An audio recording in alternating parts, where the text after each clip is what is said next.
1842.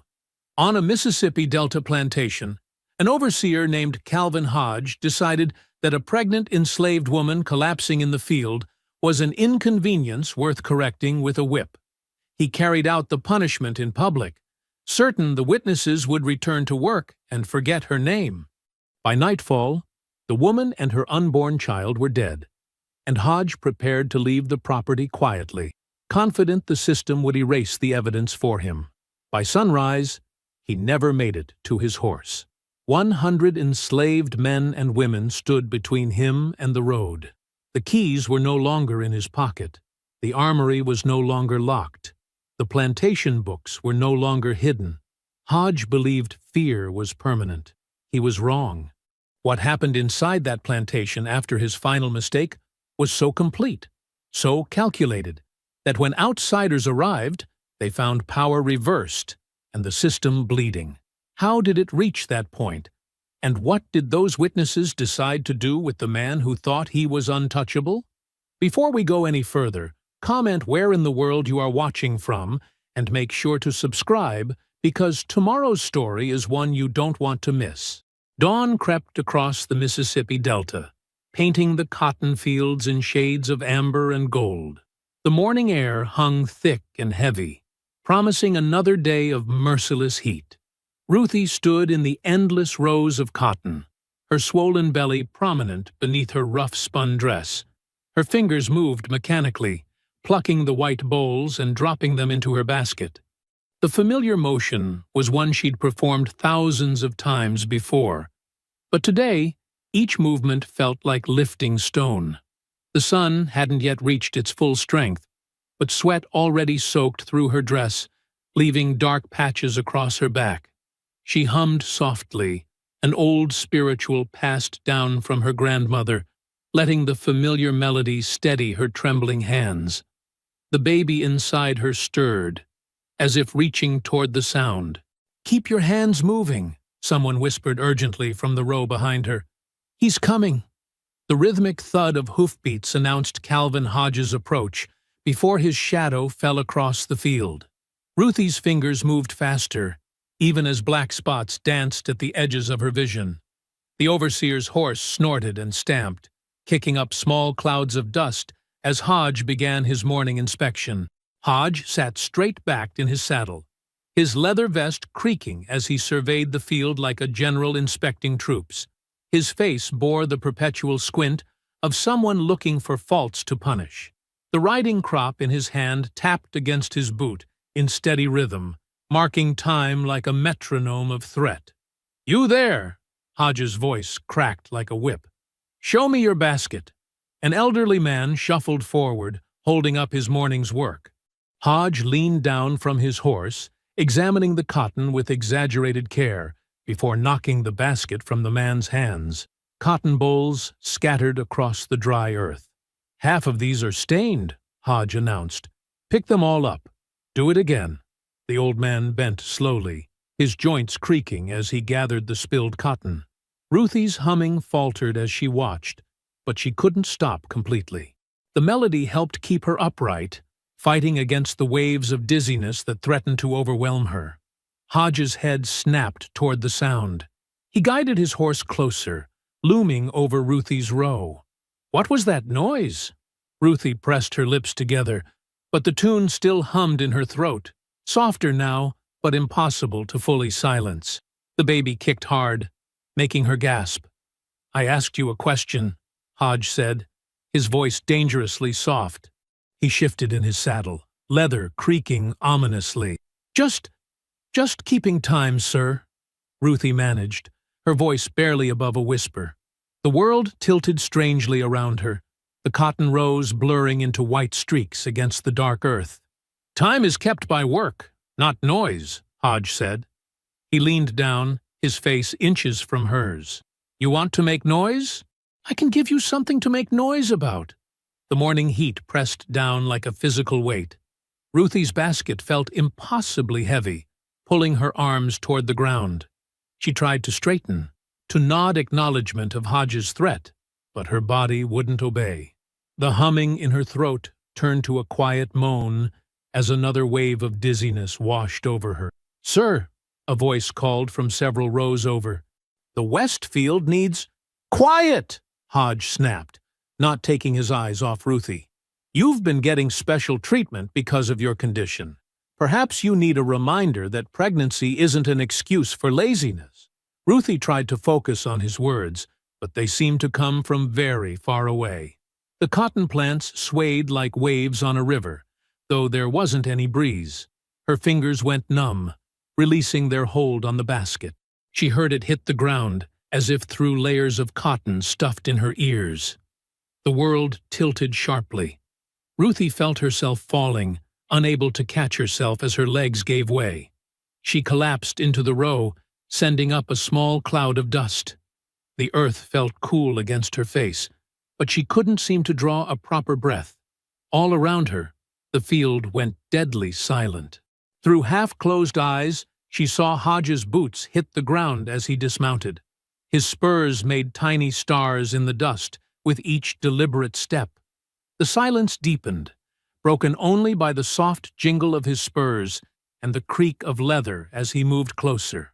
Above her, the morning sun blazed white and merciless, promising nothing but heat and pain for the hours ahead. Content. Warning. This section contains descriptions of violence and death. "Get up!" Hodge's voice cut through the morning heat. When Ruthie didn't move, he prodded her side with his boot. "I said, get up!" Ruthie stirred weakly, her fingers clutching at the dusty earth. She managed to raise her head slightly, but her arms trembled with the effort. The baby moved inside her, a desperate flutter that made her whimper. Defiance. Hodge spat the word like poison. "Even now, you choose defiance." He turned to the gathered field hands, his voice rising. "Strip her. 10 lashes will remind her of proper respect." No one moved. The cotton rows stretched silent and still under the climbing sun.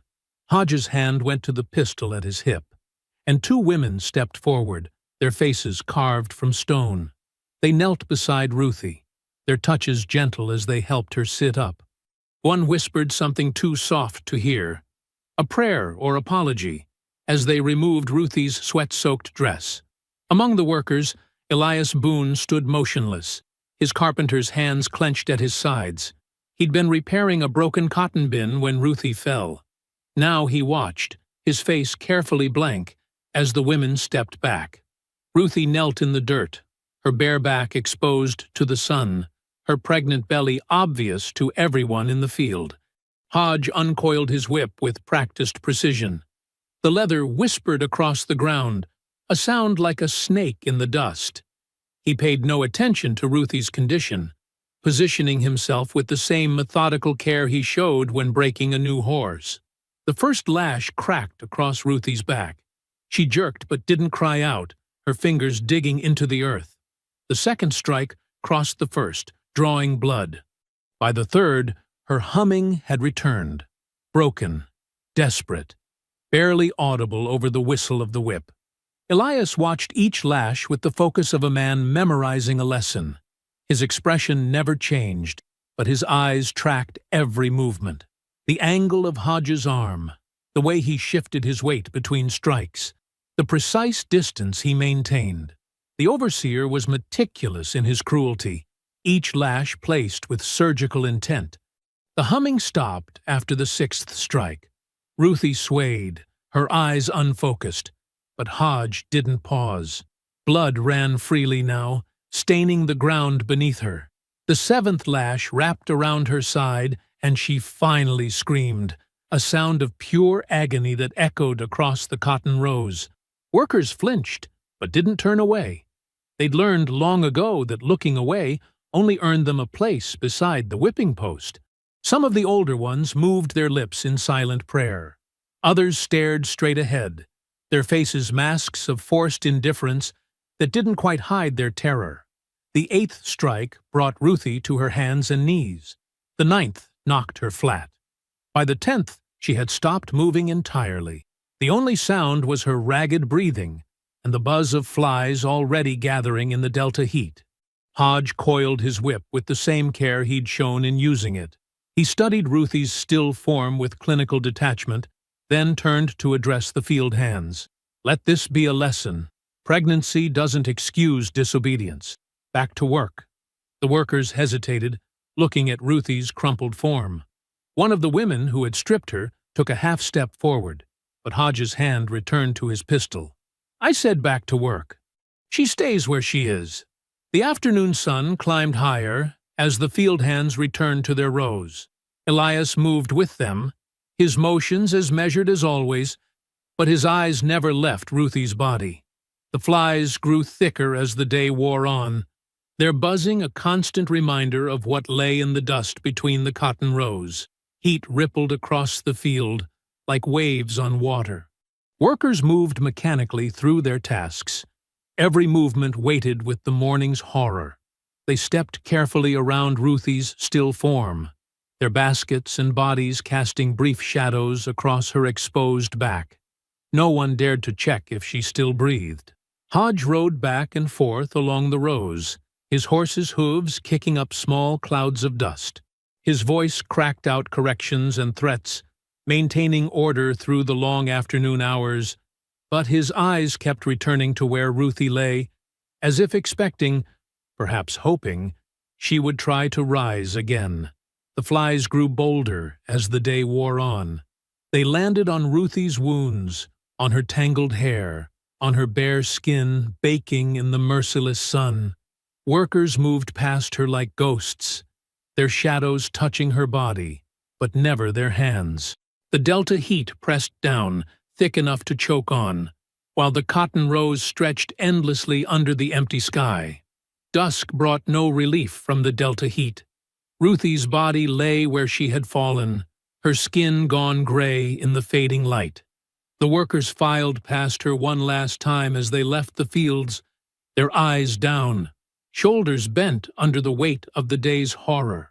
The plantation mistress watched from her veranda as darkness settled over the cotton rows. Through her brass spyglass, she could make out the dark shape that was Ruthie, still uncovered, still exposed. She lowered the glass with practiced delicacy and turned to Calvin Hodge, who stood at attention before her. "This creates unfortunate talk," she said, her voice precise as cut glass. "You'll transfer to the Richardson plantation at first light." "I've already sent word." She didn't look at him as she spoke, instead adjusting her lace cuffs with careful fingers. Hodge's jaw tightened. "Ma'am, with respect, it's decided." She cut him off with a small wave. "Pack your things quietly. I won't have scandal disturbing the order of this plantation." The news traveled through the quarters like smoke under a door. Whispers passed from cabin to cabin, carried by children too young to work the fields, by house servants moving through their evening tasks, by the elderly who knew how to move unseen in the growing dark. In his workshop, Elias Boone worked late into the night, his tools making little noise as he carefully dismantled the plantation bell's clapper.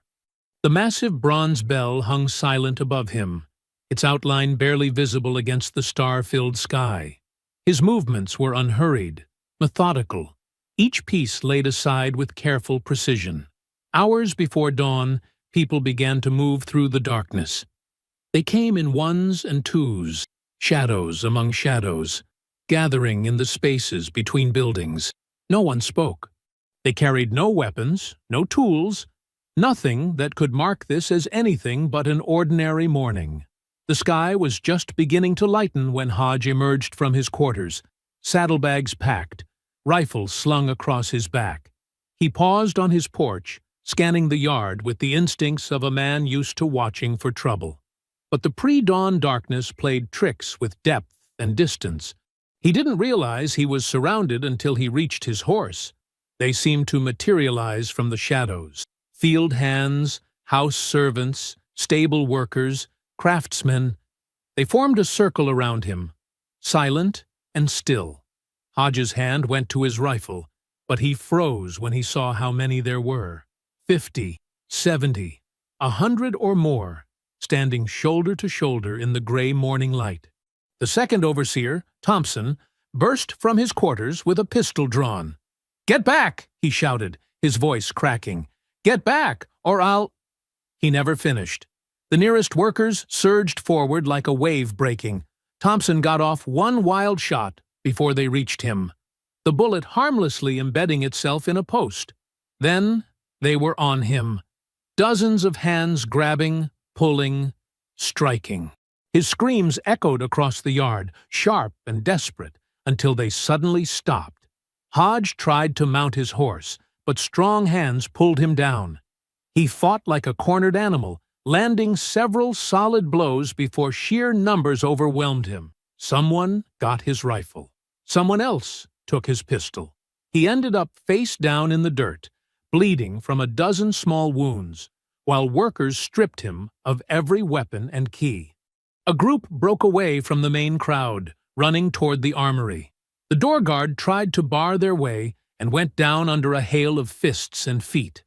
The lock was broken, the door torn from its hinges.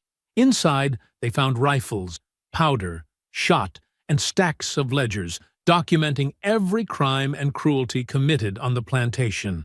When they dragged Hodge to his feet, his face was bloody, but his eyes were wild with disbelief. They bound his hands with his own belt, tight enough to make him wince. The keys they'd taken from him jangled as someone tested each one, opening every locked door and cabinet on the property. Blood marked the dirt where Thompson had fallen, where the guard had fought, where Hodge had struggled. The yard was full now. The entire enslaved population of the plantation gathered in the strengthening light. They moved with purpose, securing buildings, collecting weapons, establishing watch points. No one spoke above a whisper. No shouts of victory, no cries of revenge. They worked with the quiet efficiency of people who had planned this moment in whispered conversations and silent glances, in thoughts held private through years of waiting. The sun rose over a plantation transformed.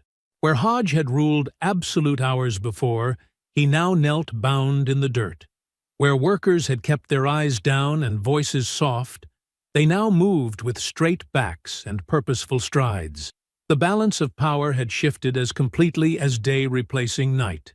And through it all, the plantation bell hung silent above them, its voice stolen in the dark hours before dawn.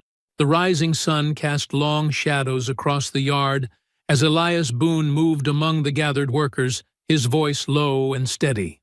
4 to each corner of the main house, 2 walking the fence line. Everyone else cleared the buildings room by room. People dispersed with quiet purpose, carrying seized weapons with careful hands. Many had never held a rifle before, but they moved with the determination of those who had imagined this moment in secret for years. Old Benaiah stood on the porch steps, watching as groups organized themselves. When young Marcus raised his rifle toward the bound Hodge, Benaiah's hand came down gentle but firm on the barrel. "Not like that," Benaiah said, his voice carrying the weight of decades. "We ain't become what he made us to be." Marcus's hands shook with rage. "After what he did to Ruthie." "I know." Benaiah's eyes were hard as stone. "But we do this right. We do this clean. Put him in the storage cellar for now." 4 men led Hodge away, his boots dragging in the dirt. The overseer's face was a mask of dried blood and fury, but he said nothing as they locked him in the dark. The morning unfolded in careful stages. Elias organized rotating watches, positioning lookouts in the highest trees with spyglasses taken from the main house. Others fortified the quarters, boarding windows and creating firing positions. Every few minutes, someone would test the weight of a rifle or count bullets with trembling fingers. Near midday, Sarah from the kitchen came running across the yard. "Riders coming!" "From the North Road!" Everyone scattered to their assigned positions, hearts pounding. But it was only a single wagon, the Richardson plantation courier, unaware of what had happened. They took him quickly, without violence, and locked him in a storeroom. His eyes had been wide with disbelief as they led him away. "They'll be looking for him by sunset," Elias said to Benaiah. Word will spread. Benaiah nodded. Time enough to prepare. But first, he looked toward the cotton field, where Ruthie still lay. A small group walked out to retrieve her body. They moved slowly, with dignity, carrying a clean sheet from the main house. The sun beat down as they covered her gently, lifting her with careful hands. Someone started humming, the same spiritual Ruthie used to sing. Others joined in, voices low and mournful. They buried her behind the quarters, where generations of unnamed graves lay beneath the oak trees. Old Benaiah spoke words over her, his voice strong despite his years. She ain't die for nothing, he said. She ain't suffer for nothing. Today we stand up. Today we say no more. Through the afternoon, the plantation transformed. The kitchen workers distributed food freely for the first time in memory. Children ran messages between watchposts. Women tore strips of cotton for bandages, stacking them in neat piles.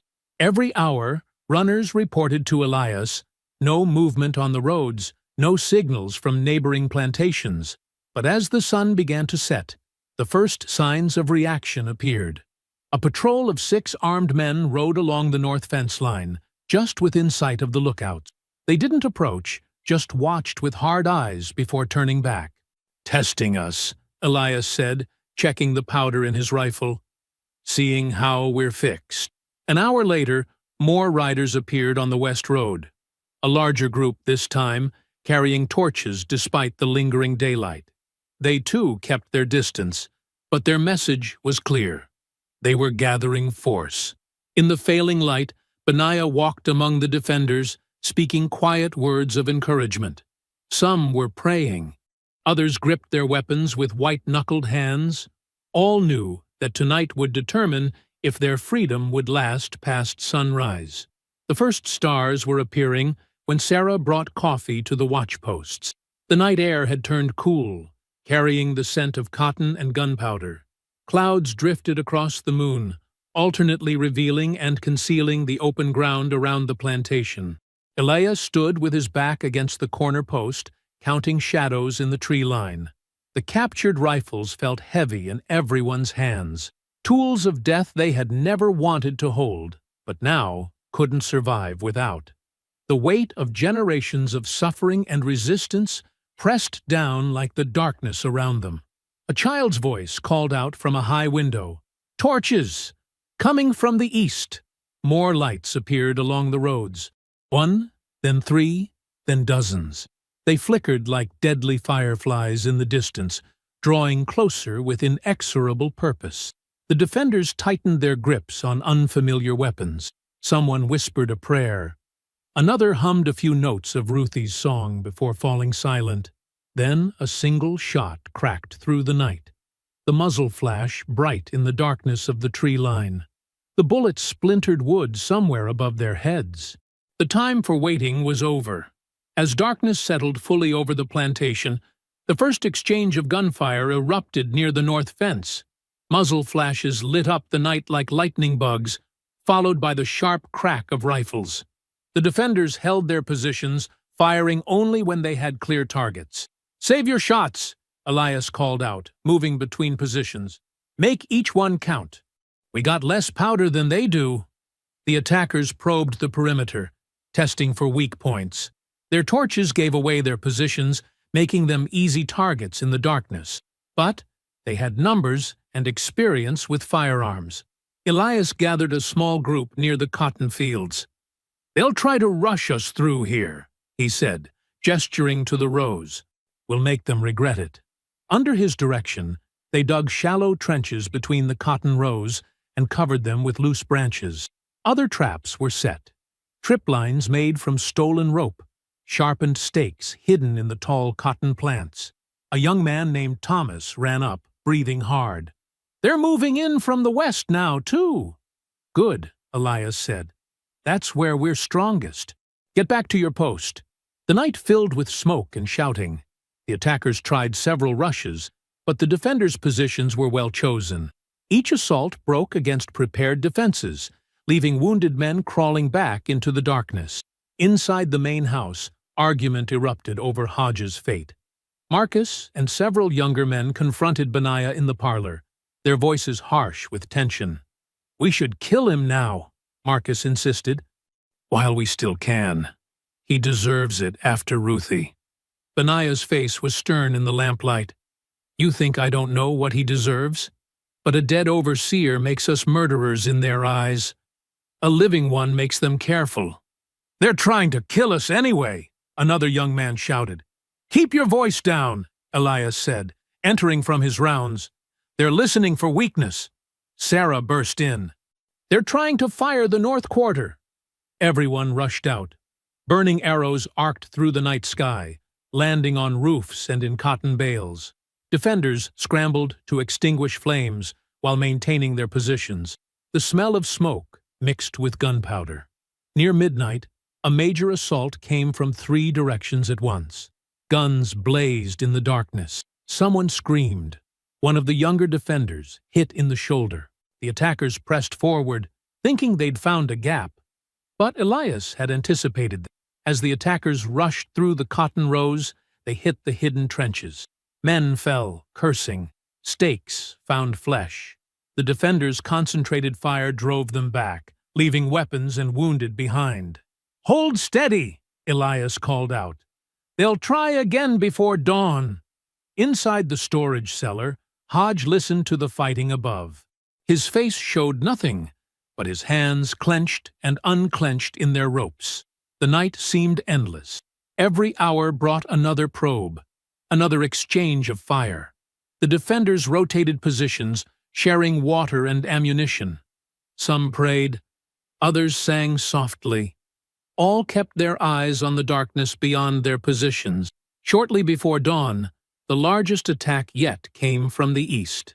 30 men or more charged the fence line, trying to overwhelm the defenses with sheer numbers. The battle was chaos.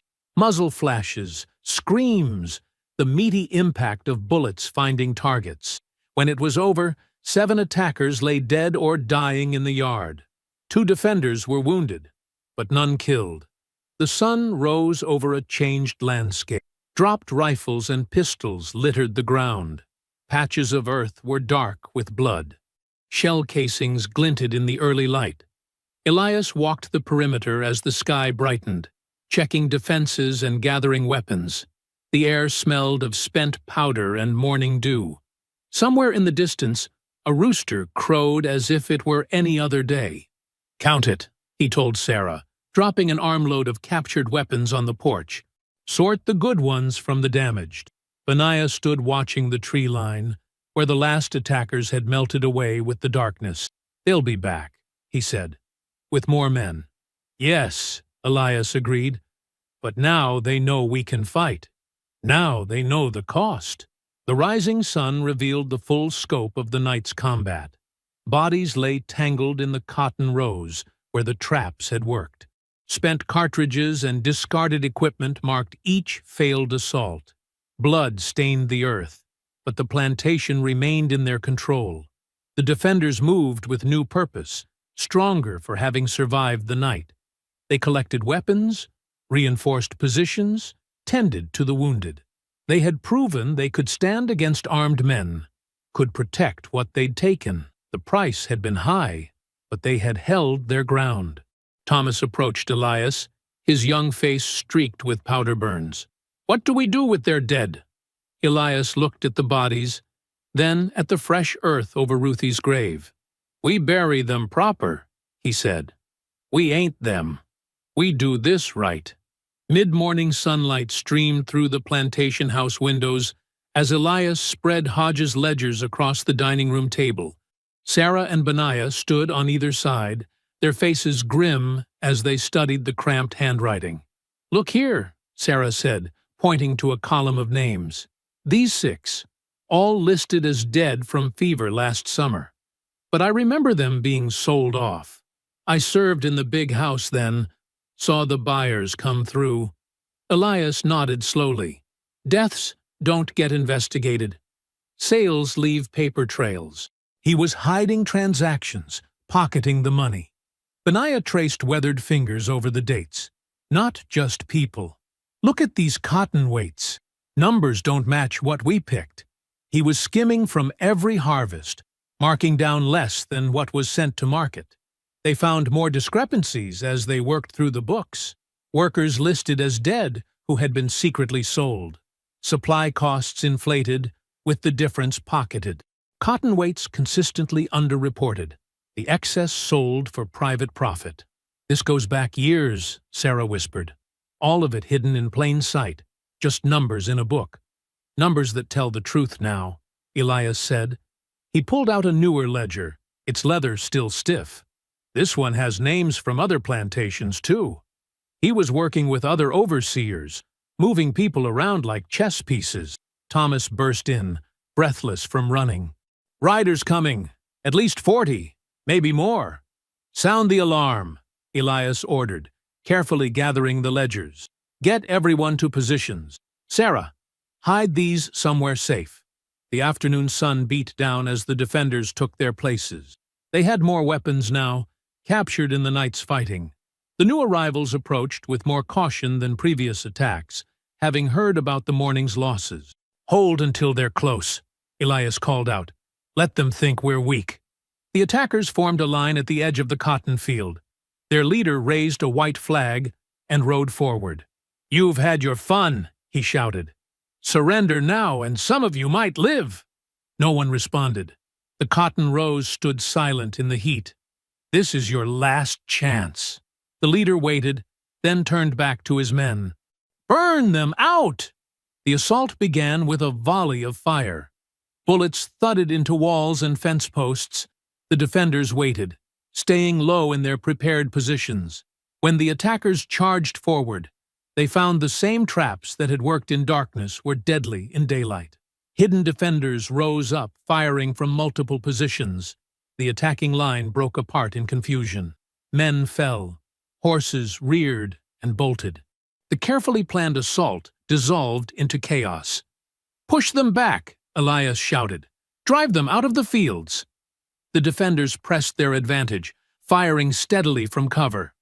More attackers fell. Others threw down weapons and ran. Within an hour, the field was quiet again except for the moans of the wounded. "That's the third attack they've lost," Thomas said, grinning as he collected dropped weapons. "They can't touch us." Elias frowned at the young man's confidence, but said nothing. They had won again, but victory brought its own dangers. As evening approached, Sarah organized a proper supper in the main house, the first time many of them had ever eaten in that dining room. The defenders gathered in shifts, keeping watch positions manned while others ate. "We should get those ledgers to the river," Marcus said, between bites of cornbread. "The abolitionists would make sure everyone knows what Hodge was doing." Benaiah nodded. "I know some folks upstream who could help. They move people north sometimes. They'd know who to trust." The conversation grew animated as people shared ideas. They had weapons now, had proven they could fight. The ledgers gave them leverage. Some began talking about holding the plantation permanently, making it a fortress of freedom.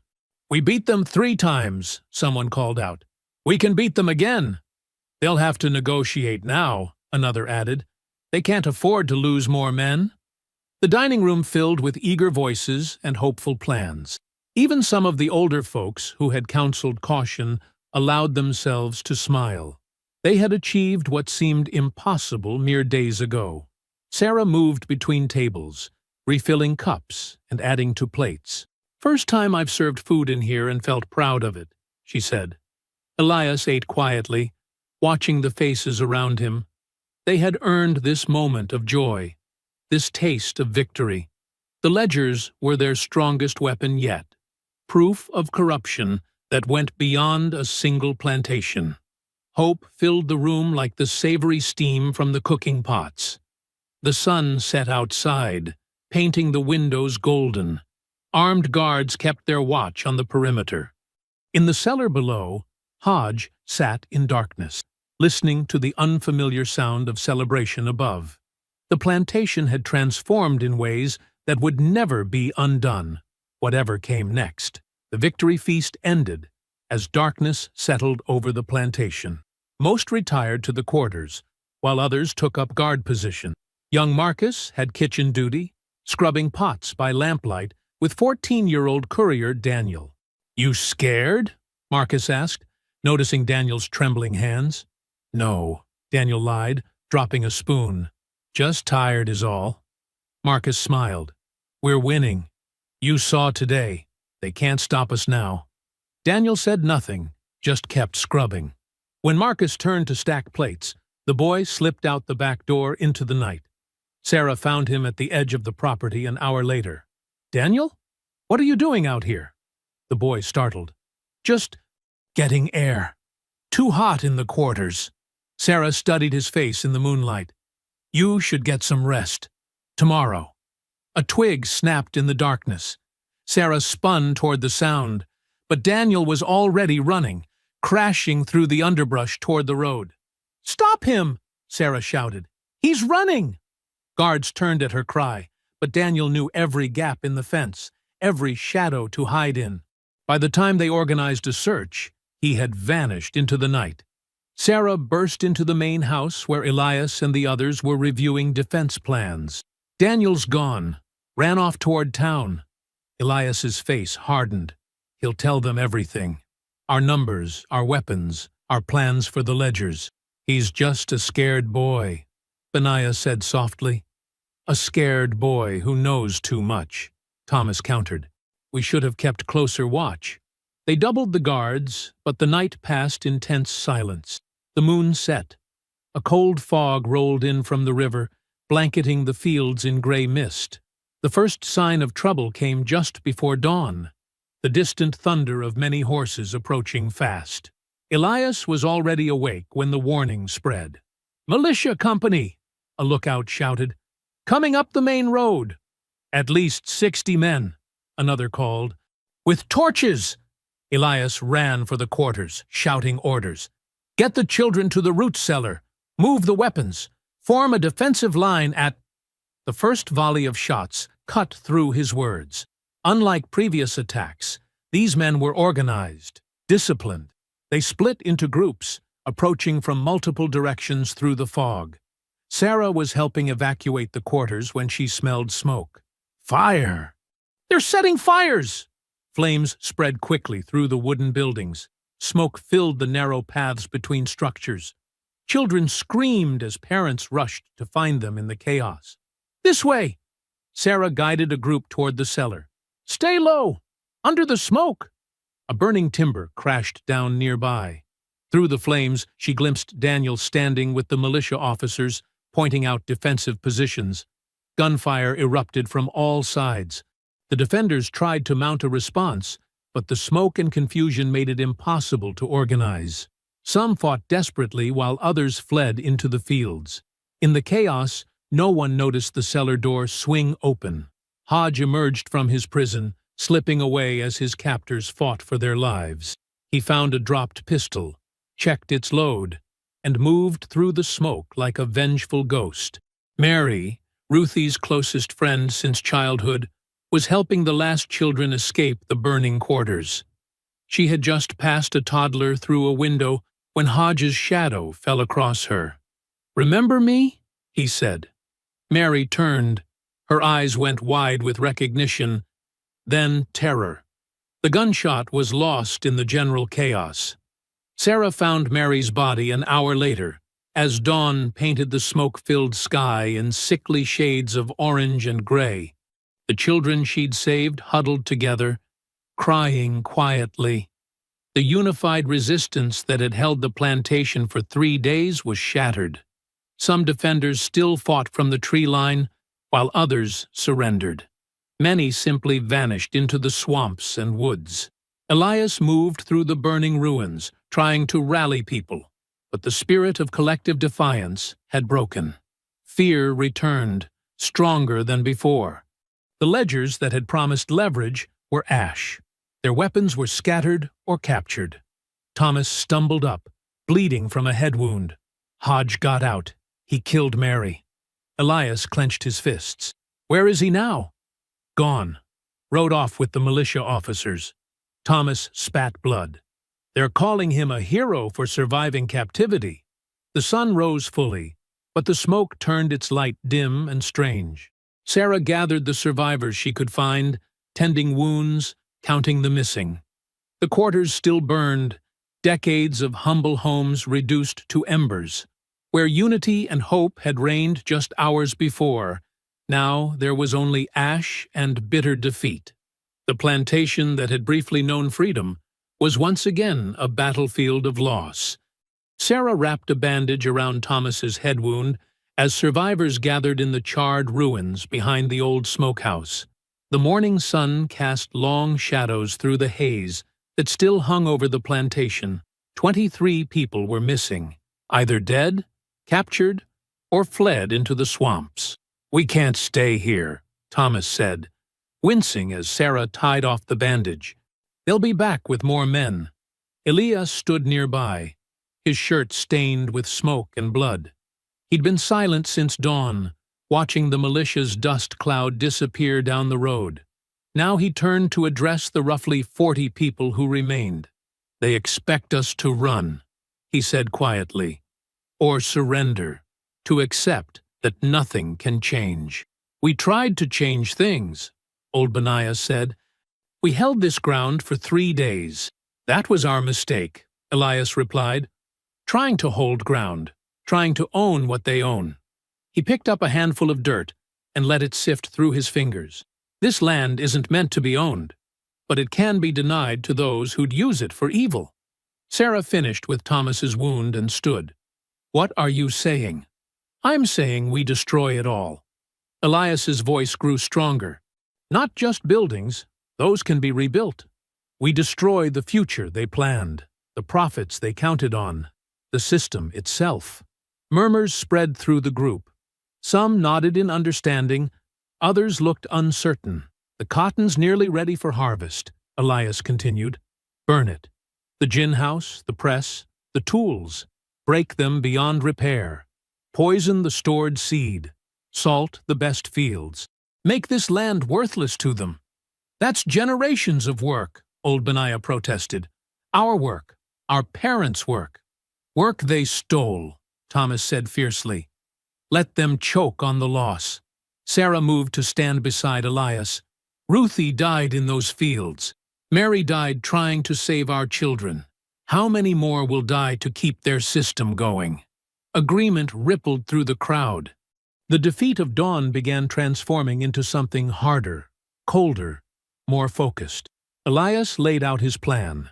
They would split into small groups, each with specific targets. The gin house team would disable the machinery beyond repair. Others would gather oil, lamp fuel, and turpentine to burn the cotton fields. The strongest would sabotage the irrigation systems and bridges. "What about the big house?" someone asked. "Leave it," Elias said. "Let them have their empty mansion over dead fields." They worked through the details as the sun climbed higher. Sarah organized the medical supplies and food they'd need for their escape routes. Thomas mapped out the best paths through the swamps, learned from generations of runaway slaves. "Some of us won't make it," old Benaiah warned. "The slave catchers will be hunting harder than ever." "Some of us didn't make it holding the plantation," Elias replied. "At least now we choose the terms of our fight." By midday, the teams were organized. They gathered what tools and weapons remained, distributing them based on each group's task. Sarah taught everyone how to treat burns and wounds, knowing they'd need these skills soon. The afternoon was spent in careful preparation.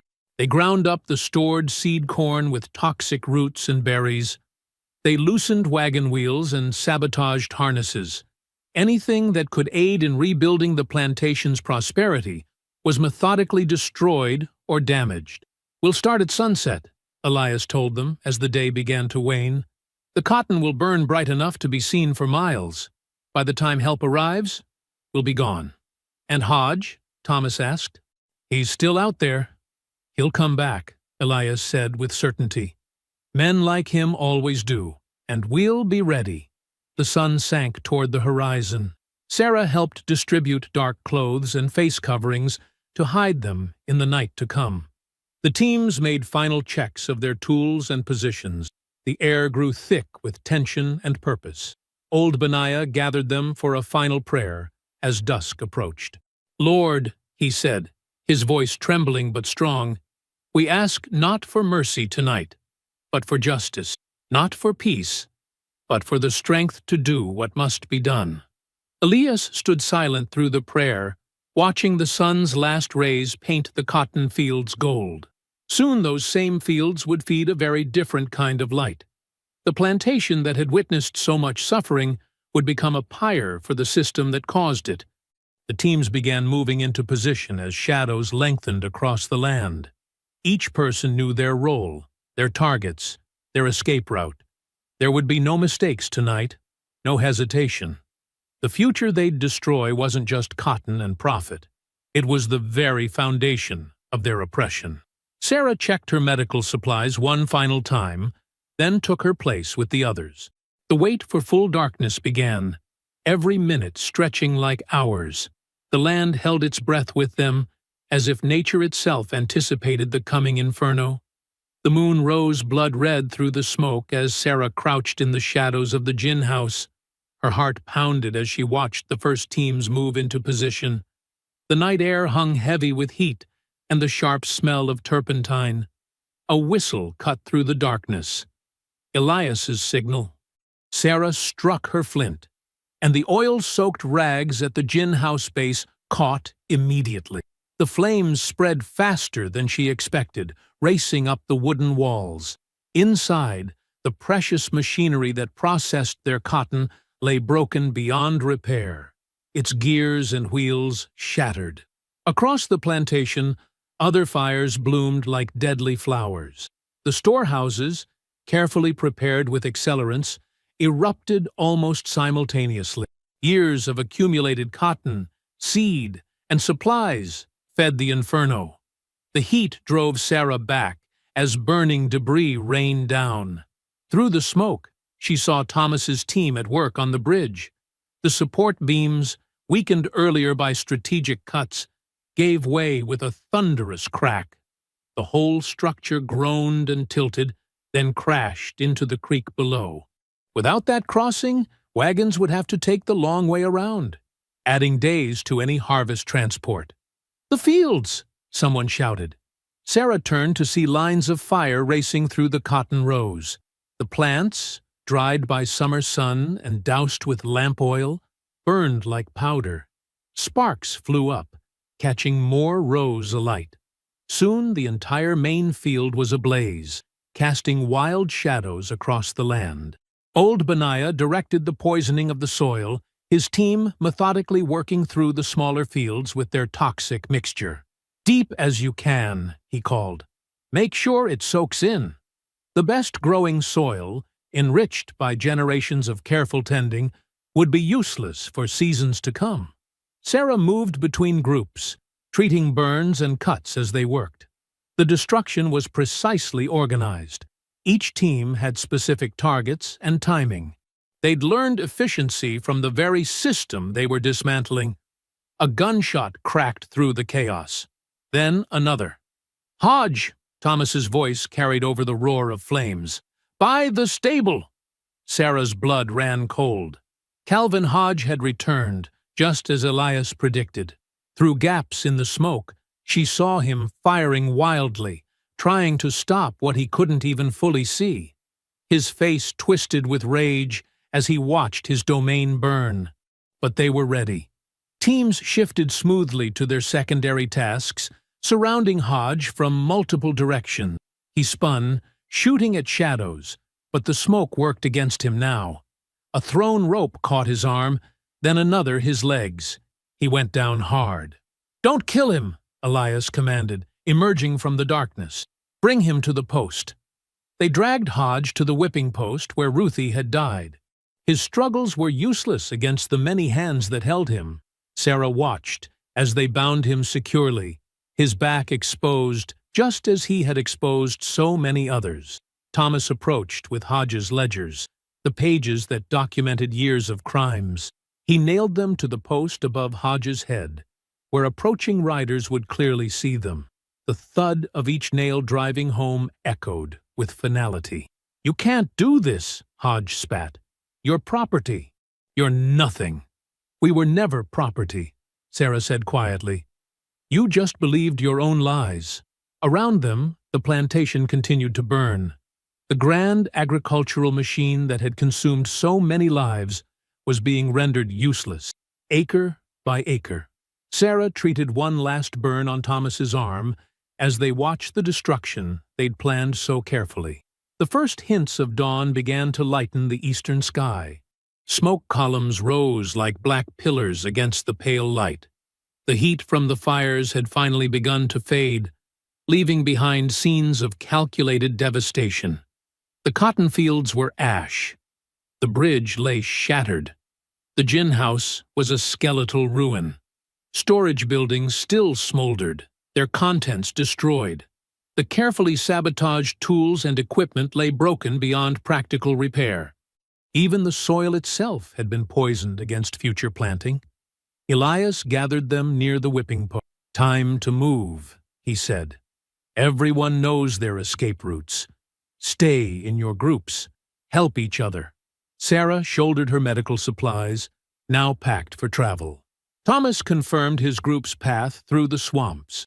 The others made final preparations to scatter in planned directions, some heading for the river, others for hidden camps deep in the wilderness.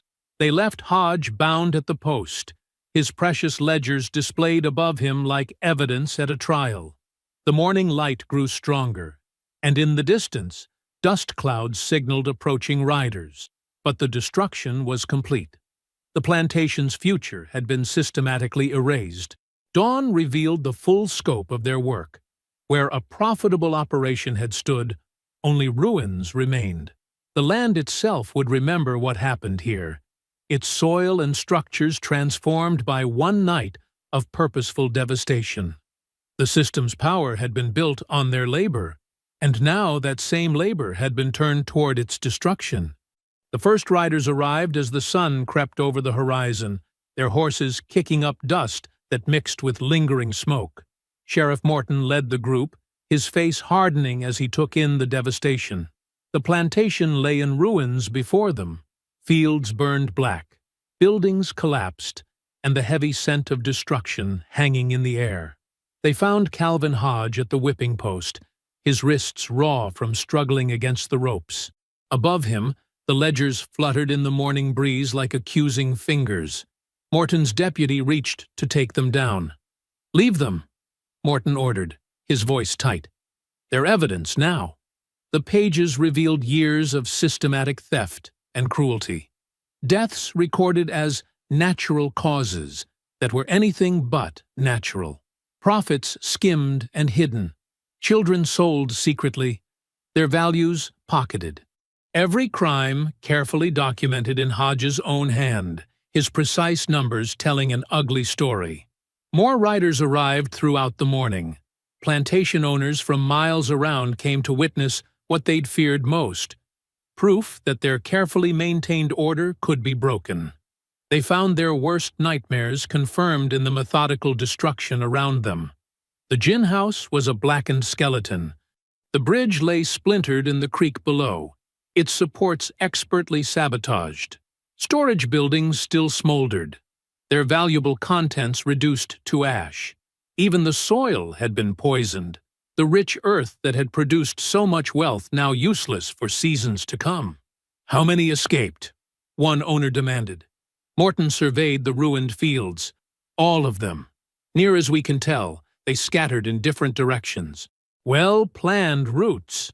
He touched the barrel of his rifle. They knew exactly what they were doing. The plantation mistress stood in her doorway, her face pale as she watched the investigation unfold.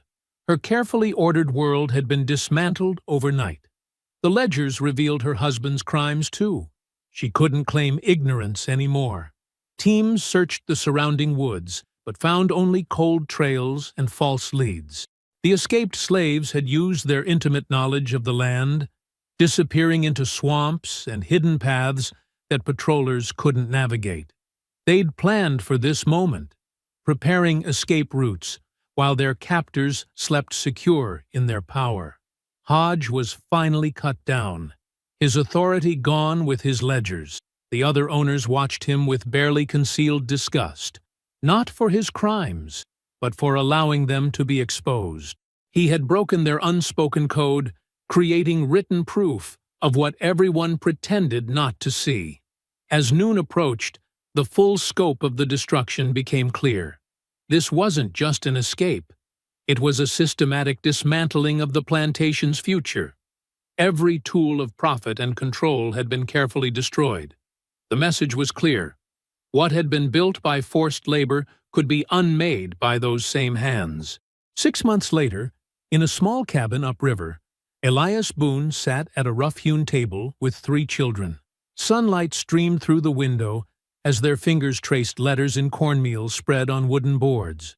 They worked slowly, carefully forming each shape. "That's right," Elias encouraged, watching them practice. "Remember how the B curves twice." Teaching literacy was dangerous work, but Elias had found his calling in it. Each child learning to read was another crack in the system's foundation.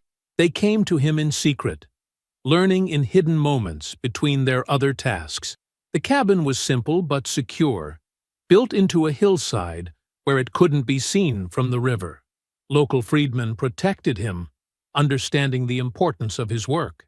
They brought him news, supplies, and new students eager to learn. After the lesson, as the children hurried home by different paths, Elias took out his carving tools.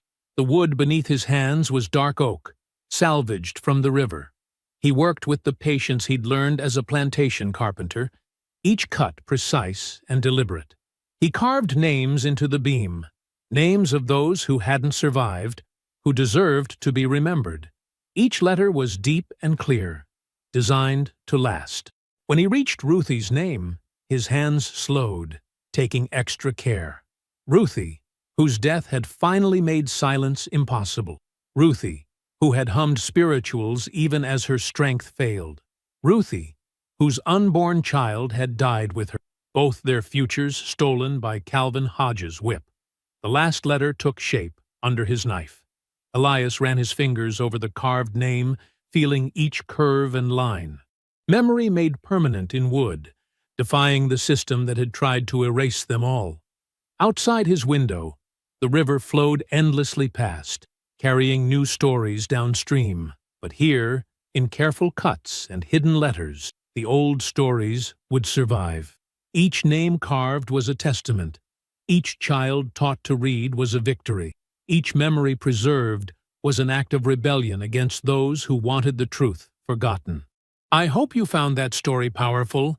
Leave a like on the video and subscribe so that you do not miss out on the next one. I have handpicked 2 stories for you that are even more powerful. Have a great day.